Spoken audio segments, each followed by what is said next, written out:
By the way, did we like go to the same designer today? I thought I didn't want to say anything, but I'm like, really? You know, what can I tell To you? fire that wardrobe lady.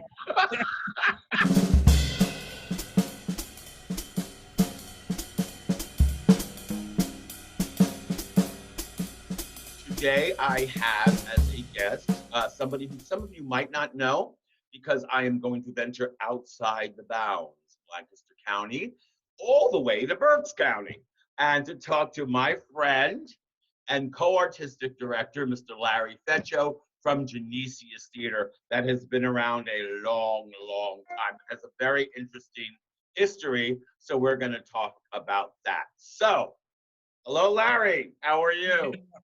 Good, doing well. How are you doing? You know, holding in, trying to keep my spirits up and watching a lot of TV and not doing anything like I should be doing, like reading plays and stuff like that. I've just been on sort of mind meld. Hey, if I'm going to go to pot, I'm going to go all the way. You know what I mean? Ed, I think that's, a good idea. We're constantly working. I mean, know. And to be honest, for me, this has been a really good time. I am doing some work, but I've been just taking a break. I don't think I've had a real vacation in 10 years. I know. I hear you. And I'm so with you on that. And I feel kind of guilty about that. But this is a great time for me to recharge because, as you said, we are constantly working. Even when we go to the theater to see somebody else's work, we're working. How long have you been doing this? I started when I was 12. Right. It was like 1971, 72. And that was when Genesius first started. And so ever then, I've been doing that. And I've been an artistic director at the theater since, I guess, 2006. Okay. And, yeah, you've been associated with Genesius for a very long time. Now, is your title artistic director, producing director, artistic producing director? Producing artistic director.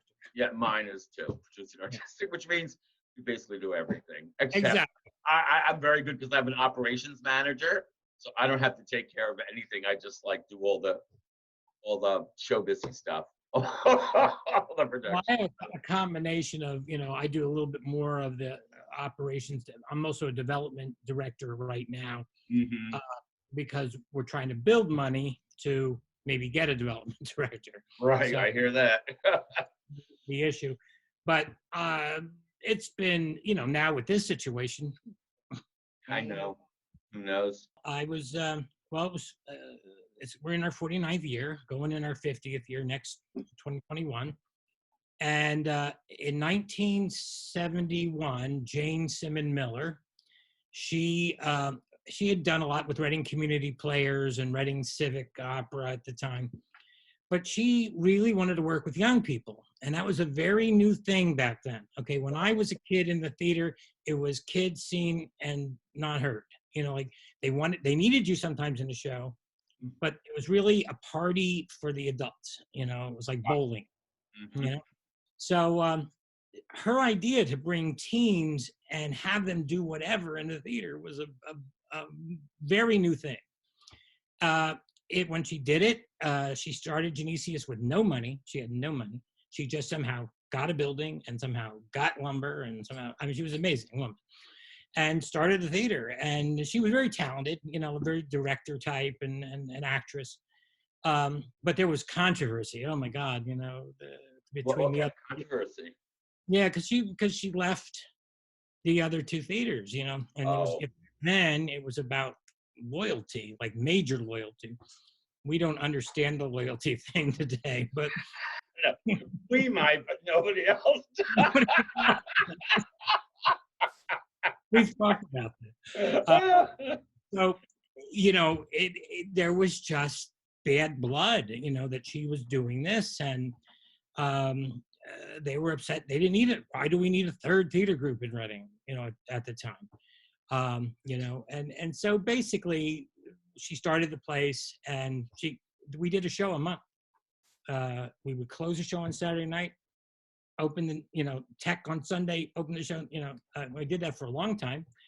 And then Jane worked herself to death and died 4 years later from hypertension on the closing night of Cabaret, of all things. Oh, wow.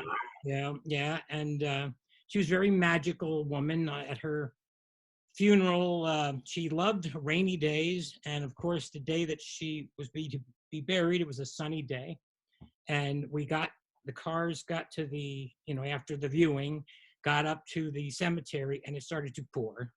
It poured the entire time until we left, and then the sun came out and the rainbow came out. Wow. She was just like, why? It was just all kinds of weird stuff like that. But she just, she worked herself to. She was 52 years old. She died at 52. 52. Yeah. Oh, wow. Yeah. Now, Sit in the computer.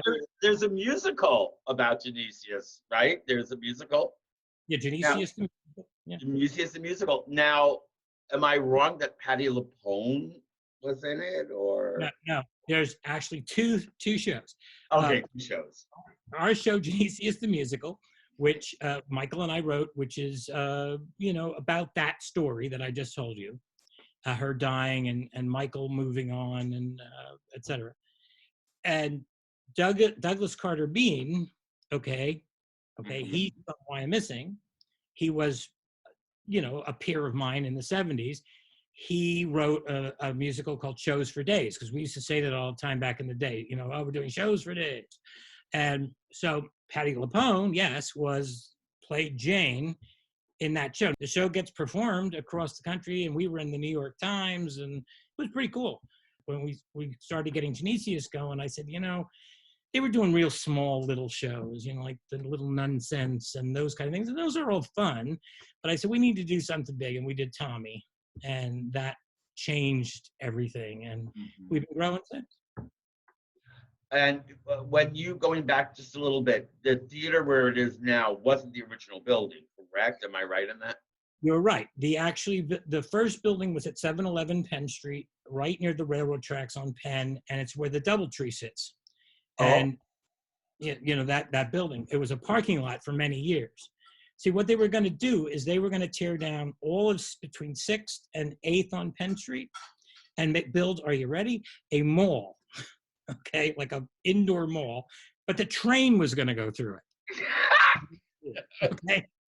So our little horrible, all the other buildings were beautiful. I mean, beautiful old theaters and stuff on these blocks. I mean, Reading was amazing. This amazing town. But we had this tiny little shitty place called John's Bargain Store. And that was our. God, you had a John's. I remember John's Bargain. Remember John's Bargain? Yeah, we had a and that became the theater. It kind of looked like the Sullivan Street Theater back in he loved the Fantastics. So the redevelopment lists had the building. They kept saying, you're going to get torn down. You're going to get torn down. Finally, 3 years later, they said, you need to start getting stuff out. So we started getting stuff out. And then the next thing we hear is the wrecking ball hit our roof, and we had to drag stuff out of the wreckage because they knocked a hole in our ceiling. Wow. And so then we had no place to go, and we did shows at what was called the Crystal Restaurant, which was at 6th and Penn. We used to go there all the time. We did dinner theater, 2 shows, and then Musa and Jeanette Eways, they're both gone. They had a lot of money, and they bought that building at 10th Street, and we've been there ever since. And you yourself have been doing this a long time. You've been a very interesting thing. You did a event, dramatic, what do you call event thing, Larry Fecho Productions. You went to, tell me about that. Well, I mean, I do, I did. I don't do it as much. I do murder mystery entertainments. I affectionately call that the of the theater, and because it is, okay. But it made me a lot of money. And hey, I remember when it was so popular at one. When I like in the 80s, because I moved here in 87. Around that time, everybody was doing it. It was so popular. 80s when I started in the 93, and I mean, it was big. But then I started writing these horrible, stupid murder mysteries, Clams Casino, Peggy Sue Got Buried, and fun stuff. What Philly cheesesteak, Filly, horse race. every Very bad. close. Very close to porn names. You know? Yeah, yeah. Actually, I have the best porn name, Ed. I do. Grand opening. Anyway,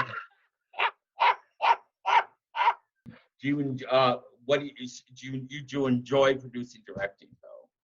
I do a lot. I do, Yeah. and I miss it right now. I miss, getting up and being with the people and doing it. Yeah. I mean, it's neat to see something come together, and even at with the odds that we have to put up with. Right. I mean, we make something out of nothing. I know. Yeah. It's funny you say that, people, because that's what I'm missing mostly. Like I kind of enjoying this mental break, to recharge break, but what I do miss is the social aspects of going to the theater, creating something with a group of people, and will be like the teamwork, being part of that team. That's what I miss most of all.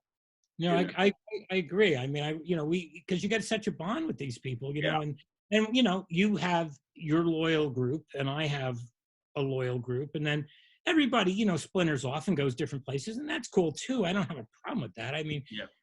I think it's great that happens, but there's that group of people that are there all the time, and I miss them. I Yeah. feel Yeah. They happy with. become your family, and the more, and they become sort of your ensemble, that you've worked with again and again. You get to know them, they know you, and it forms this really nice ongoing relationship. You know what? Um, I'm sorry. Go ahead. no, go, so tell me about Genesius now. Like, what is going on? What's happened presently, Genesius? Well, we started our 2020 season with Sweat, which was Yes, I know. another play about Reading, Yeah. and it was a huge hit. I Good. said, I suggest you do it because I mean, people flocked to it. I mean, I was completely surprised. I really didn't think it would, because plays don't, they don't sell as well. It's a Yeah. shame, but they don't. But we could have ran another 4 or 5 performances. Now we have a lot less seats than you do. We only have 100 seats. But it was a big hit. And then we were doing Legally Blonde Junior, which I call Legally Bland. But, It's but a cute show, Larry. the kids are great. The kids are great. But, but they did a great job, and we were selling out because the junior show, as you know, does. And Oh yeah. And so, but we had 2 last performances, and we had to cancel them. But thankfully, everybody who was attending those 2 shows and paid donated their money to the theater.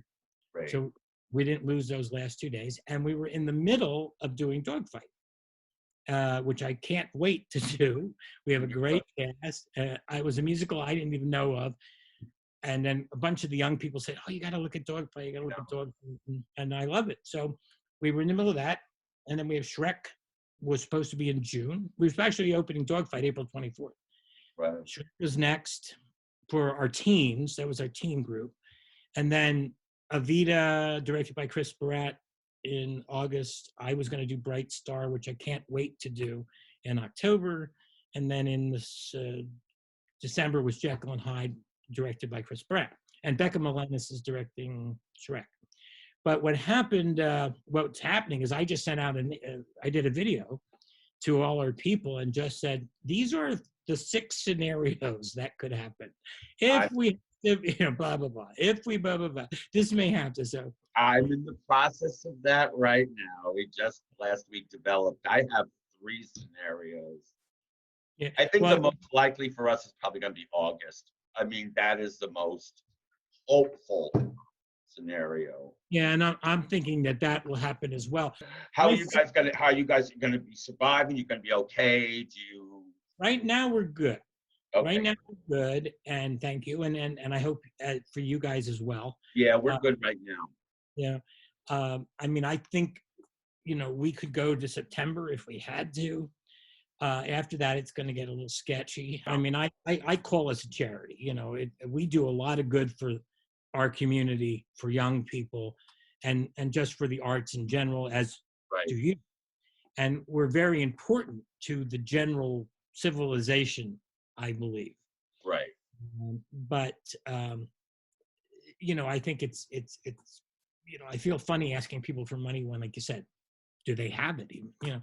Somebody asked me for money right now. I go, so, it's scary, but I'm hopeful. Again, I think there's been a lot of good that has come out of this. I mean, there's a lot of negative things, but we don't need to dwell on that. I mean, I think just, people talking about being home with family and having dinners or recharging your batteries or, just going, hey, I'm taking a break. I just need to, I'm tired of a deadline, Yeah. That's Yeah. okay. And this talking on, I think this is going to not go away. I mean, Yeah, I don't either. I think it's opening up new things for us that are not going to go away. New modes of communication that we're forced to use now that are going to be here to stay. Really, I wish I would have bought stock in Zoom. I How are you doing, Epac? We're fine. We're good. We're doing good. Same position you are, Guy. Same position. We can go through September. After September, we have to do some rethinking. But hopefully by September we'll be back in business. I mean, we're all going to be set back a little, but I think we're going to be okay. Well, I'm thinking that some of our stuff, may have to push into 2021. Yeah, yeah. And maybe some of the things that I wanted to do for the 50th, I can't, because I really want to do these shows. I mean, I really was excited about Dogfight and Bryce. Sorry, and we have to do Dogfight because there's been a lot of money already spent. Right. On it. I already had costumes and wigs and everything. That's I have to open with Curious Incident of the Dog in the Nighttime because we were right at the start line. I mean, we had one day of tech, and costumes were coming in, and the set was built. We were just lighting. The lights were focused, and what happened was we were fighting against hope, and it was futile. And we were going through with tech, and then it was a Saturday of tech. We tech Saturday and Sunday, tech. Right. And it was a Saturday of tech, and we were teching it through. And then we were like, just thinking, this is an exercise in futility. This is not going to happen. And then a half an hour later, Wolf closed. Wolf did what he did. And and it was like we had to send everybody home. It was really weird. It was just strange and bizarre and sad, and we had to just send everybody home. So the set's standing there. It's like Chernobyl. I go, it's like. Yeah, I mean, you know how hard it is. I mean, there used to be a time when you could just say, okay, I'm going to do the show and we'll pay the rights 2 weeks ahead of time. Now we have to pay a season ahead of time. That's been the last several years. And that just makes it so hard on little theaters. They just, I don't think they're thinking that. And everything's denied. It's very different. And that's what people, as far as, I don't know if you have that problem, like the Gen Pop, they don't understand us as community theaters, that we just can't do what we want. Like, why don't you do this? Why don't you do that? It's like they don't get that I call us the catfish on the bottom of the fishbowl. I mean, we have to take whatever crumbs are left that come through. Yeah, because and we have a regional theater near us, which stops certain things. Mm-hmm. There have been times when I wanted to do something, et cetera, and couldn't. But they've gotten more and more difficult. Now, theatrical rights worldwide is pretty nice, but they're nice. They're very good to work with. Limited shows, Tell me if you agree. When we started, the only way you would have a conflict or rehearsal was death, or you were getting married, or a funeral. And now it's so many conflicts. Because they want to do like 100 shows at one time. Do you have the same thing where you are? Oh my God. Well, again, we talked about it. It makes me crazy. It does, and I've run into a problem where I've said somebody had a part and they went to another theater and they got a part there and they left our show to be in that other show. And look, I have no problems with them going anywhere. That's fine. But if you committed then you're committed. I mean, that's all there is to it. What happened to commitment? Yeah. I mean, I understand now, okay, you got a paying job in New York or something. Yeah. That's a different story. I'm not going to tell somebody they can't. You have to do my show at Genesius. But like, don't commit to the show. I mean, I understand chorus people. I don't mind that. But if you get a part, then you're committed. You should be committed to the part. Right. But that's our era. Yeah. That's right, Ed? Yeah. Yeah. Yeah. Yeah. I would have said some of the things that that people say to me. If I would have said that to Jane or Michael when I was a kid, they would have said, "There's the door." I know. Yeah. I know. It just would have never been accepted. Yeah. And you're right.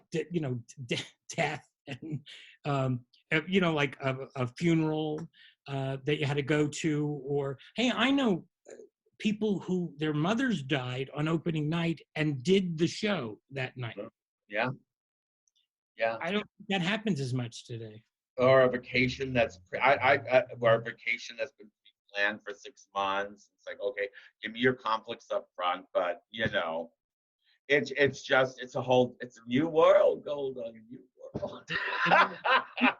And I think it's really hard for us as community theater, heads of community theaters. There's a lot of, I think, stuff we deal with that others don't. It can get very frustrating at times. Yes. Well, after doing the show at Goodspeed and seeing equity actors, show up at 10 and, get a break and then, lunch and then breaks and leave at 6.